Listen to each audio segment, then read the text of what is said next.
Hello, everyone, and welcome to the fourth episode of JustDario Cigar Time. Today, we are going to talk about how to navigate the great age of fraud. Yes, because this is where we are today.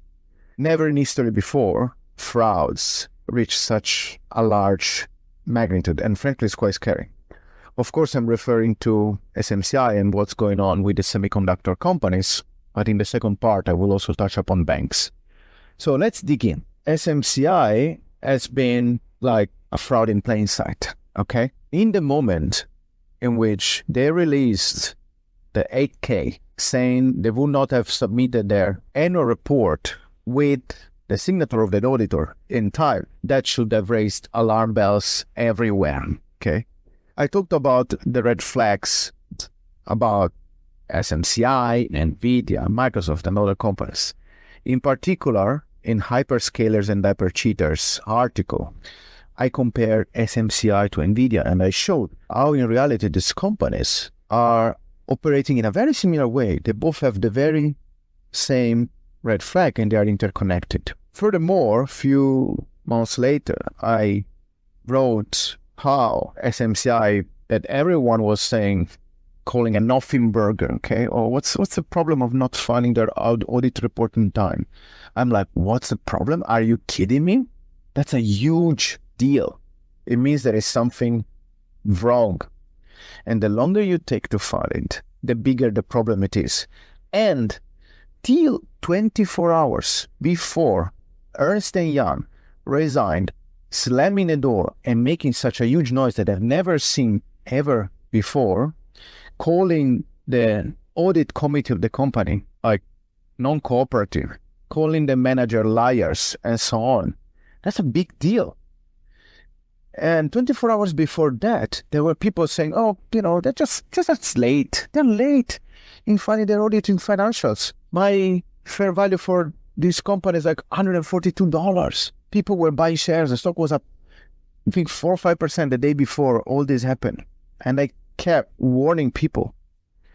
But the problem is that these days, there is a lot of, I'm sorry to say, financial ignorance. And social media, with all these people with big follow and whatever, they're not doing a favor to their followers because these people clearly don't understand what's going on, okay? Perhaps they don't have any real experience at all. They sell subscriptions for a living because if they would make money, they wouldn't be selling subscriptions for a living. They will actually be happy to share the knowledge for other people to make money on top, but they need to make money with the subscriptions. And these people look expert, and what they say is like, wow, if they have so many people, they might know what they're doing, but they were all this garbage. And fraud, they really thrive in ignorance. All this ignorance is great for them because people truly believe in whatever they say. All these TV shows, advertisement, hyperbolic statements, like hundreds of millions of AI assistants. We see demand through the roof. We don't even know where is the end of our booking ledger, blah, blah, blah. All hyperbolic.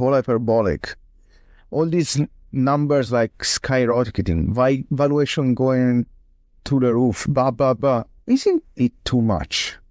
There is a good always saying that when something is too good to be true, perhaps it's too good to be true. I'm not saying cannot happen, and there might be like crazy success stories, but it takes time to develop. Amazon took 20 years before becoming the Amazon today, and it was almost bankrupt. Google, Facebook, and so on, they take many, many years. And then you have these companies that in a couple of years, they see their revenues going parabolic when they cannot even make the product they sell fast enough to deliver and book their revenues. Do you see where I'm going? So how these companies can grow their revenues so much? Because effectively what's happening here is that these people are fabricating revenues. And I tell you one thing, this is not new. It's happening every single time in every single crazy bull market cycle. Before they were calling them revenue swaps during the dot-com bubble, or even before is like revenues, repurchase agreements, or things like that. The truth is that I am Dario and I buy something from company XYZ. Okay, so I give my $100 to this company. And then I tell this company, hey, now you buy this good for me for $100. Then the money comes back to Dario by $100. But in the financial statements, there is $100 of revenues for Dario and $100 of revenues for the other company. This is exactly what's going on. I'm not saying they're not selling GPU. Of course, they're selling them. But they're not selling as many as they want people to believe. They're not selling as many as they claim in their financial statements simply because the numbers don't add up. This is why it's important to read the financial statements, read the disclosure, spend time on it. If you don't do this, it will be very easy to fall into a fraud. And if you don't do this, don't call yourself an investor. Call yourself a trader, a speculator, but not an investor. An investor is someone that buys into the business of the company. If you don't know the business, if you're not familiar with the business besides what you heard someone else saying, then you don't know anything about it. You're simply buying the price of something and you know it might go up because of blah, blah, blah you heard from someone, but that's not how does it work. No investor in a business will ever go ahead with an investment knowingly that he has to wait more than 50 years to see his principal investment back. This is what's exactly happening with the likes of NVIDIA that trades at 54 times price earnings. That number means that if you invest in the company right now, by the time you have your money back, even before you make profit, if you invested in the business, not in the stock going up or down, in the business, you will be dead before seeing a penny of profit. Now tell me, would any rational investor invest in something that he needs to wait more than his lifetime to see the profits out of it? Of course not. This is why all these things do not make sense. All these hyperbolic statements, all these bloated valuations, all these like very strange revenues that go to the sky, but then the cash doesn't follow. All these buybacks that keep messing around with prices and they create artificial demand for them. Like really, you need to put all of these elements in front of you and realize, what am I looking at? Am I using my critical thinking or I'm just rely upon someone else? But then if you do that, you are effectively putting your money in the hands of someone else. You're putting your life in the hands of someone else. You're putting your financial stability, perhaps your family financial stability. And then maybe that someone else doesn't even have first-hand knowledge. There were people, again, saying one day before Ernst & Young resigned, slamming the door on his way out from SMCI headquarters, that this stock should have been worth $142. These people are dangerous. They are ignorant. They're not fraudsters themselves. They are actually victims of frauds, but their ignorance inflates the fraud and is making all people listening to them victim themselves. So look at all the elements of these companies. Put them together. Try to understand if it makes sense. If things don't square up completely, try to understand why. Don't take any words that comes from anyone, including me, for granted. Always make your own decision and create your own thinking, in particular when it comes to investment. So we have all these companies, right, that are not just a couple of companies round-tripping revenues between each other. Here we are having a big group of companies that are all interconnected between each other and in different degrees, of course, but they benefit from the scheme of fabricating revenues. But there is one thing that is still missing in the great age of fraud. As I said at the beginning, I gave $100 to purchase a widget, and then the guy purchased the widget from, came back to me and purchased something from me, giving back the dollar. Now, these people are even at the next level. They don't even use cash anymore to purchase things. They print service credits out of thin air, and they use that to purchase startups. I mean, what I'm saying here is in the public news. The problem is that everyone has been ignoring it.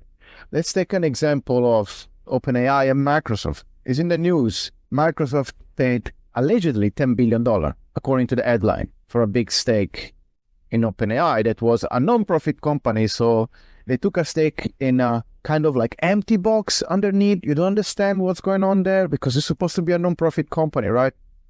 And then it comes out that out of those 10 billion, they only paid 1 in cash and 9 were credits. Hold on, where does other credit come from? Here is the thing, they come out of thin air. Now, let me give you an example. Do you remember FTX, the crypto exchange that went bust? What did FTX do? They printed this token FTT out of thin air, okay? And then they put this token into their assets. While, you know what a company can print out of thin air? Its own shares. A company can print out of thin air how many shares they want. Of course, subject to the investors, like favorable vote, board of director, blah, blah. But what I said, they can print how many shares out of thin air as they want. The value is not going to change. They're simply like cutting them in smaller pieces, so to say. But this is to say in the balance sheet, in the liability side of the balance sheet within capital. But here, FTX was printing something out of thin air, FTT token, that effectively, think about it, is equity, right? But instead, that was in the asset side. So inflating the volume of the assets and paradoxically speaking, creating profits and then ultimately inflating the equity. Do you think that what Microsoft is doing in printing this Azure credit out of thin air is anything different? No, it's not different at all. And I tell you why.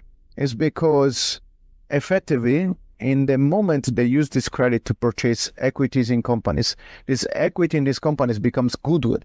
And the goodwill goes among the assets of its balance sheet that is being inflated. Furthermore, because these credit are future purchases, they have this giant amount of unearned revenues. It means that they are revenues they already put in the income statements, but they didn't get any cash for. So they're waiting for cash to arrive. But where is this cash supposed to come from? Like, these companies have been funded with credit, so okay, so they make revenue from other customers, and so ultimately you will see that cash coming back. But this is exactly what I described in my article, where I showed how effectively OpenAI is Microsoft revenues laundromat. So this is Microsoft example, but Microsoft is connected to NVIDIA. Microsoft is the biggest customer of NVIDIA, and apparent, I shared a source in one of my posts, the total future supply of Blackwell GPUs, 50% of it is being booked by Microsoft, by one single company that has been the consistent biggest clients of NVIDIA so far. And as the biggest clients, he never got a discount? Wow, really? Actually got a discount. And you know how they did that? It's because NVIDIA, that is a company that makes GPUs to build cloud, purchased cloud services from its own client. That's exactly the revenues round-tripping scheme. And I apologize, but I'm doing my best to make this as simple as possible because it's extremely complex. These people, they're very good accountant, good lawyer and whatever, except for SMCI, where it's not a joke. In the board of director, one of the independent director, and quote, independent, is the wife of the CEO. Think how crazy is this? And people trust an independent director that is the wife of the CEO? Like, of course, it's a complete joke, right? So now let's draw a line to everything, okay? You have all these companies that trade an incredibly high valuation. They're all interconnected to each other. And the first domino fell this week. And it fell for good. I mean, what happened this week only happens if the books are so cooked, if the auditor is worried that trying to help you, it might bust their business too, and making them ending up like Arthur Andersen or whatever, those like past auditing company that fell in disgrace. So it's clear that something changed, okay? The spell is broken. The 19th of November, NVIDIA is supposed to report results. So people should question how much of those future orders are still there because many were coming from SMCI. Is SMCI like owing you any money? Like, how many of the past revenues booked against SMCI have been effectively paid, or are maybe either somewhere in some account receivable of sort that by any chance NVIDIA account receivable are increasing so much? What about all the other companies connected that are all trading at this incredibly high valuation that do not make any sense at all for anyone calling himself an investor? Because if you invest in the business, meaning buying the business and then waiting for it to pay you back with a profit, by the time they pay you back your capital, you will be dead. So no one rational in his mind would ever do this kind of investment. Simply doesn't make any sense whatsoever.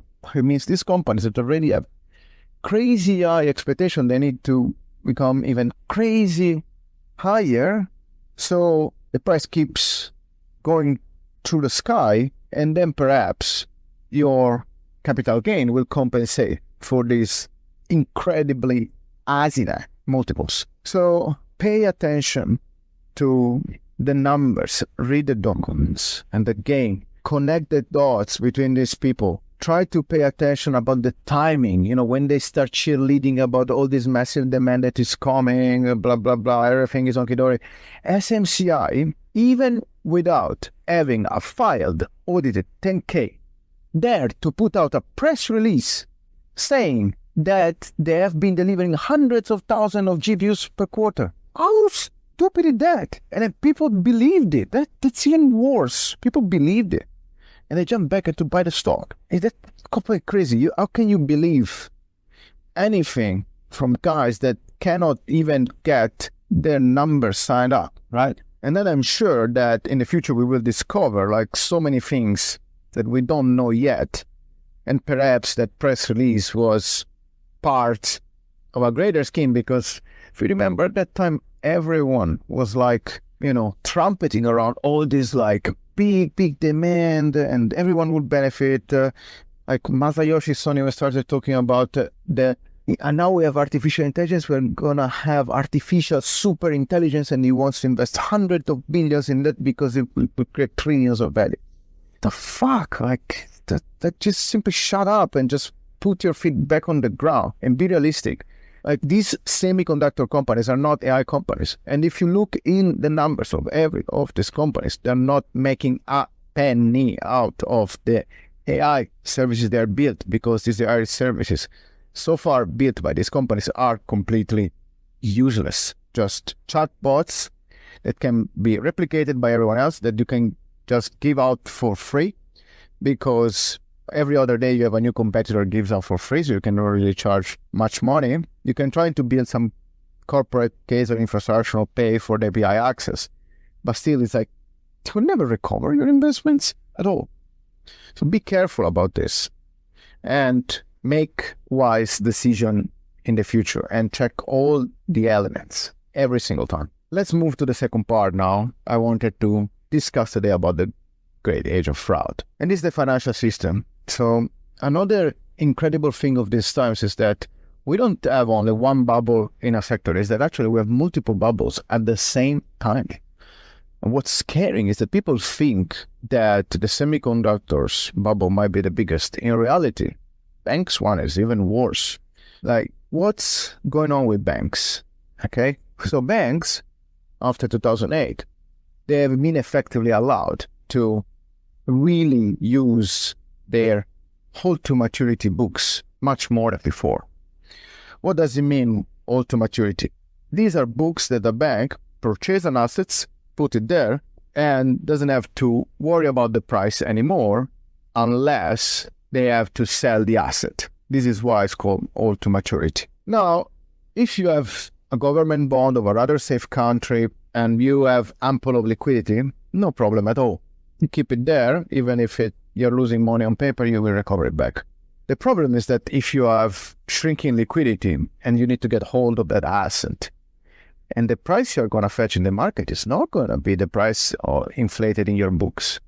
Even worse, in which these books you are actively using them to hide loans or commercial real estate real estate or private equity, everything going south. And then you are keep extending these loans in your borrowers that cannot pay, but are more than happy to get an extension just in case a miracle happens.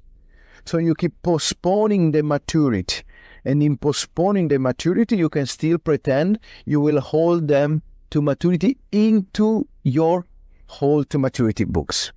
And as a result, because of commercial real estate, it is going down the toilet. Some part of the residential real estate market, some part of the high yield credit. And even because of rates went up, the value of the bonds or government bonds that they have in the belly is really much, much lower than what they claim.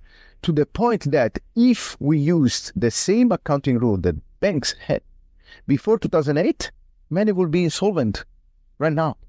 The FDIC put out there every quarter the amount of non-recognized losses banks have in the book. And I tell you, that's only the tip of the iceberg because it only considers losses due to increasing rates, not to deterioration in credit. And those losses right now are $500 billion. That is almost 5 times higher than the peak, than the great financial crisis. And somehow people are fine, you know. They're like, well, if anything goes wrong, they will bail them out. I'm not going to lose a penny, whatever. They cannot bail everyone out forever. I know now there is this thought that central banks can print money out of thin air, blah, blah, blah. Everything is going to be fine. All the asset prices will keep going up and on and on. It's just, you know, buy stocks and you will be retire rich. You know that these were the things that, under a different perspective, they have been said every single time. Because it's not different this time. This bubble is not different. And the problem is that it's so big, has been inflated to such a size that you really need to be careful to still stay in this market. With these companies playing all this trick, inflating the value of their books so they can keep paying dividends and they can keep buying back shares. But if a bank is insolvent, okay, what kind of money are they using, what do you think, to repurchase stocks and to pay dividends to their shareholders? They're using cash that they get from their customers' deposits. Yeah, exactly. But somehow no one is figuring this out. Keep saying this. I would not stop saying this. The semiconductors, the financial system, they're using a degree of accounting shenanigans never seen before, first. And second, even when some things are out there in plain sight that should raise alarm bell everywhere, people still ignore it. Because an expert posted a chart that is going up, because I bought a stock, it went up, I made money, I'm a genius, and so on. Well, you know, let me tell you one thing. In the same way I was warning about Credit Suisse, and no one even thought in the back of their mind it could go bust. Go back, check my posts. They are all there from 2022. And then it went bust. I was warning about the banks, and we had the regional bank crisis. And they bailed them out temporarily because the Fed BTFP is running dry. And I warned about SMCI, and boom, there are going to be so many companies following the streets between these two sectors that are the most inflated ones. Furthermore, because there is so much debt out there and so many zombie companies that can only afford to repay their debt if they raise more debt, that is honestly not that much different than what the US government is doing. There are going to be so many defaults that the peak reached in 2008 is going to be like a walk in the park.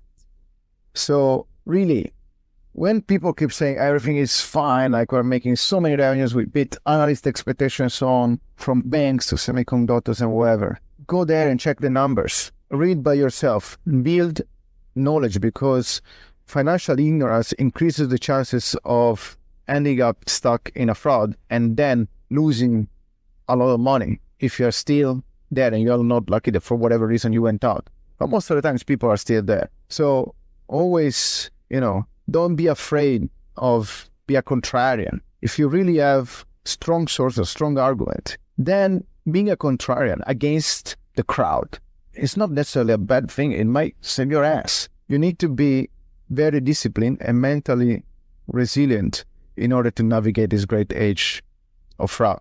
So thanks a lot for listening to me. I hope this short podcast has been helpful. Once again, thanks everyone for your support on the social, for, all those times I was against like all this huge crowd, sometimes feeling like a Cassandra shouting in the wind. And then when things blow up, you're like, oh, wow, we stayed there. I mean, yeah. And thanks to all of you that supported me. And all others out there, I really hope that the events really push them to open their minds and their brains, because frauds really thrive in ignorance. And that's the problem nowadays. People not having financial knowledge, relying on other people that don't have financial knowledge and claim they do, and they convince a large amount of people they sell subscriptions to take certain type of decision that ultimately end up always very poorly. So wish everyone a nice weekend, and please, if you want support, follow my channels, Twitter, Instagram, subscribe to this channel. I have like my forum on JustDario.com open for everyone that wants to ask direct questions to me. That's the easiest way, because I receive so many comments. Even if I do my best to read them, at least there, I can reply them directly. I can get help from other followers to reply them, and they can stay on record for people that might have similar questions in the future. Thanks a lot again, and talk soon.